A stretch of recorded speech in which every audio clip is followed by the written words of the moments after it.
प्रत्येक क्षेत्र में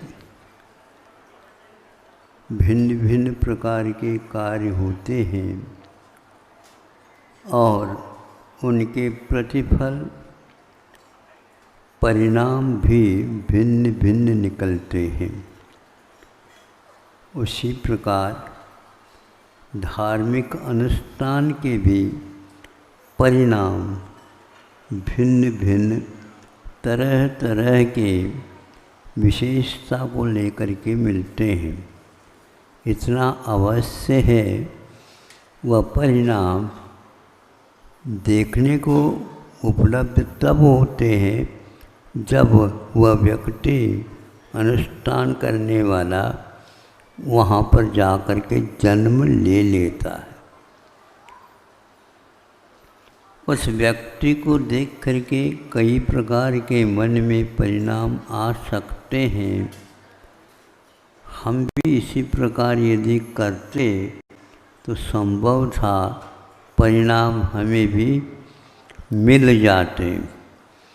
ऐसा प्रसंग हम आपके सामने रखना चाह रहे हैं कि 16 स्वर्ग होते हैं और 16 स्वर्ग को प्राप्त करने वाले जो होते हैं वे सम्यक दृष्टि ही हो नियम नहीं, किंतु कुछ ऐसे क्रियाएं वो करते हैं जिनके साथ सम्यक दर्शन नहीं होते हुए भी उन्हें अगले जीवन में कल्पवासी होने का सौभाग्य प्राप्त होता है।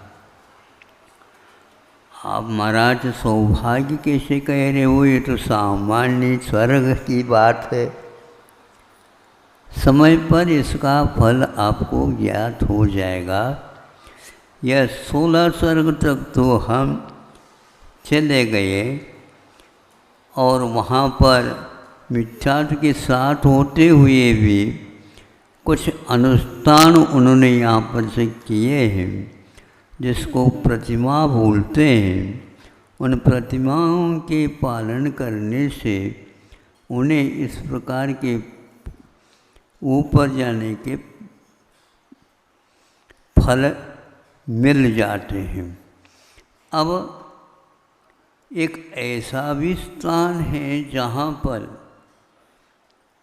किसी के ऊपर अधिकार नहीं चलाना और किसी से अनुशासित भी नहीं होना, ऐसे भी स्थान हैं और वो विशेष स्थान माने जाते हैं जिसको अहमेंद्र बोलते हैं। मैं ही इंद्र हूँ, मैं ही राजा हूँ और मैं ही प्रजा हूँ, मेरे ऊपर किसी का अधिकार नहीं रहेगा। आप लोगों को कैसा लग रहा? महाराज जी बहुत अच्छा है। यहाँ पर तुलनात्मक देखते हैं एक न एक व्यक्ति अवश्य नेता बन जाता है और उसके अंडर में रह कर के काम करना पड़ता है। यही नहीं, वह स्वर्गों में भी होता है। महाराज वहाँ पर भी होता है। स्वर्गों में तो आप कल्पवासी कह रहे थे, तो कल्पवासी दूसरे कल्पवासी के लिए अंडर में कैसे रहेगा? हाँ रहेगा। जिसने जितना काम किया है, लिखा है पेपर, उतने ही तो नंबर मिलेंगे।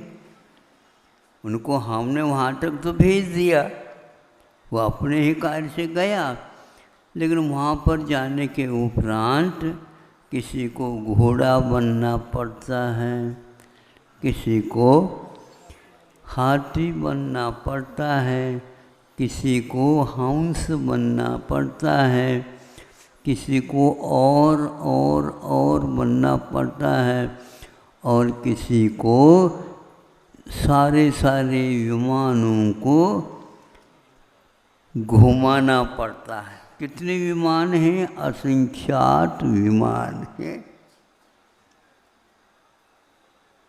महाराज ऐसा कोई उपाय बताओ हम अधिकार नहीं चाहते, लेकिन हमारे ऊपर अधिकार कोई न चलाए ऐसा स्थान के लिए बता दो।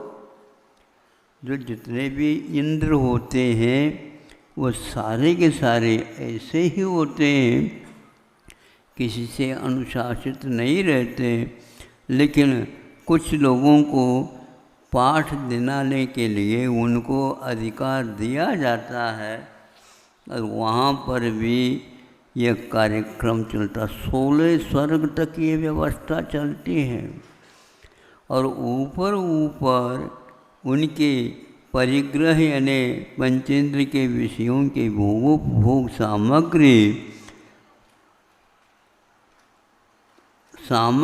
तो कम होती जाते, क्वालिटी गुणवत्ता वो तो देखते ही रह जाए। वहाँ दूर बैठ जाए और यहाँ पर एक व्यक्ति पास बैठा है, इसकी जो है गंध सुगंधी जो इतर वगैरह लगा करके आए हैं तो उसकी भी गंध आती है, लेकिन वो बहुत दूर जो बैठा है उसकी गंध उसकी महक तो पूरी सभा को ही बार हमारी ओर तो कम देखेंगे आप और अपने नासिका को वहाँ पर भेज देंगे। ये किसका चमत्कार है? वो यहाँ पर उन्होंने इस प्रकार का अनुष्ठान किया।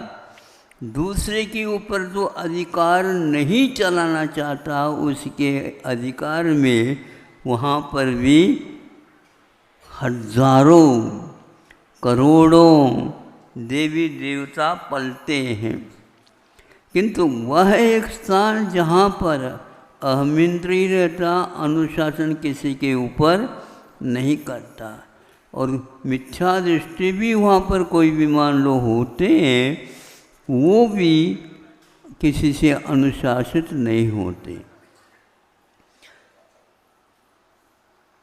किंतु महाराज ये मिथ्या दृष्टि होकर के कैसे जाते हैं? जो व्यक्ति यहाँ पर रहते हुए भी मुनि बनने के बाद ही यहाँ से वहाँ जाएगा, उसके बिना कोई भी टिकट नहीं मिलेगा। एक दूसरा यह मिथ्या दृष्टि रहते हुए वहाँ तक कैसे गया? चूँकि वह लेशा शुक्ल होने से कारण और मुनि बन करके घोर तपस्या करने से यह परिणाम उसको मिला है। फिर भी वहाँ जो मिथ्यात्व के साथ गया है वह उसके पास मिथ्यात्व भी रहेगा। वह सम्यक दृष्टि कैसा बन सकता है? उपदेश तो वहाँ होता है इन्हें। कोई भी मुनि महाराज दया करके यहाँ से वहाँ तक पहुँच जाए, छाया सम्य दृष्टि जैसे, अथवा तीर्थंकर प्रकृति को जिसने बंद कर लिया वह वहाँ जा कर के उनको संबोधित करे, ऐसा नहीं होगा। वहाँ पर संबोधन भी नहीं चलता। सब लोग अपने अपने विमानों में रहते हैं, प्रांगण भी बने हुए हैं उनके, लेकिन एक दूसरे उधर का उधर इधर का उधर, कोई आना जाना नहीं। महाराज फिर किस काम का है वो? कोई बैठने के लिए नहीं आएगा, हम जा नहीं सकेंगे। और सुनते हैं वहाँ पर थाली में कोई भी रसोई वगैरह परोसी नहीं जाती है। रसोई को देखने से भी कई फल निकलते हैं, यहाँ पर हम देखते हैं। वहाँ पर वो नहीं देखते भोजन को, उनका भोजन गले में ही रहता बताते। और मन में भाव आया नहीं, जब कभी भी नहीं आता, हजारों वर्ष के बाद में आता। फिर बाद में उसका थोड़ा सा रस आता है, लेकिन वह हजारों वर्ष के लिए इच्छा ही नहीं होती। ऐसे भी मिथ्या दृष्टि यहाँ से वहाँ हो करके हो जाते हैं। किंतु एक विशेष बात बताना चाहता हूँ। दूसरे मान लो 12 भावनाओं का चिंतन कर रहे हैं, भक्तामृत जी का पाठ कर रहे हैं, शास्त्र चर्चा आदि को कोई करेगा नहीं, लेकिन स्वयं बैठ करके कोई इस प्रकार के शास्त्रों का आलोड़न कर रहा, मंथन कर रहा है, उसकी ध्वनि को सुन करके नहीं समझे, वहाँ के आस पास में रहने वाले देवों के ऊपर उसका प्रभाव पड़ता और उनको भी सम्यक दर्शन उसके फलस्वरूप होता है।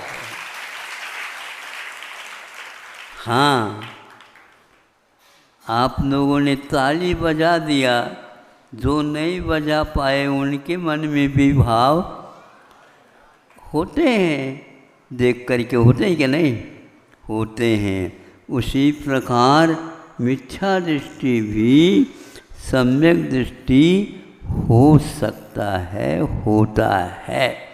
ये मुझे ऐसा लगा कि क्योंकि ऐसा प्रभाव क्यों पड़ा उनका, इसलिए पड़ा कि वो पूर्व में वैराग्य के साथ अध्ययन किए हुए थे। जो व्यक्ति निर्दोष चारित्र का पालन करता है तो वहाँ पर जाने के उपरांत, अमिंद्र होने के उपरांत अड़ोस पड़ोस के ऊपर भी उनकी सुगंधि का प्रभाव पड़ता है। इस प्रकार वे बिना उपदेश दिए भी निसर्ग सम्यक दर्शन जैसा प्राप्त कर लेते हैं, लेकिन सुन तो लेते हैं, इसलिए वो भी अधिगम के रूप में ही आएगा। यह विषय हमने चर्चा के दौरान अथवा कहीं न कहीं पढ़ करके, और गुरुजी ने एक बार जो सबके सामने कहा था वह याद आ गया, आज आपके सामने रख दे। काम में तो आ गया वह।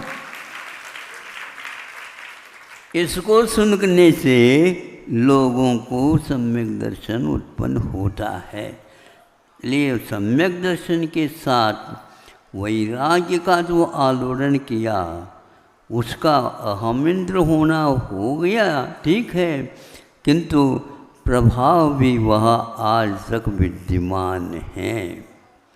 आप लोग धर्मों के अनुष्ठान करते हो, करना चाहिए, लेकिन संक्लेश के साथ मत किया करो, किंतु विशुद्धि के साथ करोगे तो बहुत बड़ा काम हो सकता है। वो क्या विशुद्धि है? तो शुक्ल रेशा जैसी होती है, तो निश्चित रूप से उसको कर्मबंध वर्तमान में जो होगा वह अंत कूड़ा कूड़ी का ही होता है। एक व्यक्ति को आप स्वस्थ देख करके, प्रसन्न देख करके और अनेक धार्मिक अनुष्ठान गतिविधियाँ जो समाज में वह कराता रहता है, उसको देख करके भी वातावरण बहुत ही प्रभावित हो जाता है। इस प्रकार हम धार्मिक भावों को करते हैं तो वह अपने साथ वहाँ पर भी जा सकता है। जैसे कोई भी सत्याग्रह करने के समय पर वह जेल आदि में गया मान लो, तो वह जब कभी भी वहाँ से निकलने के उपरांत भी जब कभी भी मान लो वहाँ अपने कोई भी क्षेत्र मान लो जाना चाहता है तो उसके लिए आज भी टिकट मिलता है, मुफ्त कुछ ही नहीं लिया जाता। उसके साथ कोई भी एक और भी व्यक्ति आप ले लेते हैं तो उसके लिए भी छूट मिलती है। चंद्रगिरी क्यों आना चाहता है तो कई बार आ सकता है, लेकिन उसकी रेंज यानी एक प्रकार से परिधि रहती है, उतने ही क्षेत्र में वह जा सकता है, अन्य नहीं। हाँ, रेल में आ सकता है, इसलिए वह प्लेन में जाना चाहे ऐसा नहीं हो सकता। कुछ ही वाहनों का उपयोग किया जा सकता है। ऐसे सम्यक दर्शन का भी प्रभाव वह कालांतर में भी और जब तक जीवन रहेगा तब तक वहाँ पर अहमद 31 सागर से लेकर के 33 सागर तक, नहीं 23 सागर से लेकर के वहाँ 33 सागर तक इस प्रकार प्रभाव वहाँ पर पड़ता रहता है। आप लोगों को सोचना चाहिए कि आत्मा के परिणामों में कैसी शक्ति सोई हुई रहती है, उसको काम में ले ले तो वो काम में आ जाता है। कैसे आ जाता है? अब जैसे मान लो चांदी है तो उसका तो 1 तोला 2 तोला आदि आदि अब ले सकते हैं, ठीक है। लेकिन यदि पंचम चार्ज जो पहले की मुद्रा है तो उसकी कीमत 1 रुपया नहीं, किंतु 100 रुपये तक उसका मूल्य हो सकता है। आ गए समझ में? आप लोगों को पैसे के बात बहुत जल्दी समझ में आ जाती है। नींद ही खुल जाती है आप लोगों की। अच्छा है, लेकिन हम क्या करें, हमें बहुत होशियारी से बोलना पड़ता, कहीं न कहीं वह रुपया चिपक न जाए। हाँ? तो इस प्रकार हम अहमिंद्रों में अतीत काल संबंधी जो संस्कार है, यहाँ से ज्ञान लेकर के गए हैं तो वहाँ पर भी उसका प्रभाव और काम आता है। कठिन से कठिन उलझे हुए प्रश्न भी वहाँ पर जाकर के स्वयं को भी ज्ञात हो जाते हैं, ये बात है। लेकिन इसके उपरांत भी कभी भी वो अहमिंद्र कोई वंदना करने के लिए समूह शरण में महाराजों के पास आना जाना नहीं, इसलिए नहीं कि वे इतने संतुष्ट रहते हैं, इतने संतुष्ट रहते हैं कि उनको उससे कई गुना फल मिलता रहता है। अब बताओ, कुछ लोगों को यहाँ बैठे बैठे ही यदि वह शांति मिलती है तो कश्मीर क्यों जाए वहाँ पर?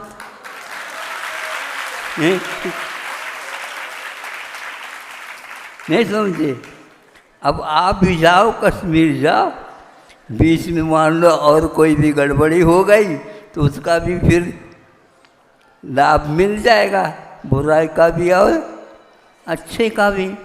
इसीलिए जो व्यक्ति अहमिंद्र बनता है उसके पास ऐसी शांति रहती है, बस वहाँ से यहाँ आएंगे तो वह मनुष्य ही बनेंगे, और वह भी उत्कृष्ट मनुष्य की आयु पूर्व कोटि की मिल सकती है। यह सब प्रभाव इसीलिए है कि वहाँ से आने वाला यहाँ तक आ गया तो यहाँ आने के उपरांत अनेक शुभ प्रशस्त प्रकृतियों का बंध भी कर सकता है। वह यहाँ आने के उपरांत स्त्री नहीं बनेगा, नपुंसक नहीं बनेगा, पुरुष ही बनेगा और विशेष पदों को प्राप्त करेगा। इस प्रकार यहाँ आप लोगों के सामने परिणामों के कारण बंधे हुए कर्मों के फल द्रव्य क्षेत्र काल भाव की अपेक्षा कैसे फल देते हैं और कैसे हमारे आत्मा में उनके कारण शांति का जागरण हो जाता है। ऐसे ही आप बैठे बैठे इधर उधर का चिंतन न करके ऐसी चर्चा का, ऐसे वातावरण का उपयोग करते चले जाओ और आप लोगों के लिए बिना परिश्रम भी औरों को जो प्रेरित हो जाते हैं उनसे भी, उनका भी कुछ फल आपको मिल सकता है, किंतु उनमें कमी लेकर के नहीं, किंतु आपका अपने आप ही बोनस के रूप में, बोनस शब्द अच्छा है अब लोग, बोनस के रूप में, भत्ता के रूप में काम मिल सकता है। मिले सदुपयोग करें, इतना ही ठीक है। अहिंसा परमो धर्म की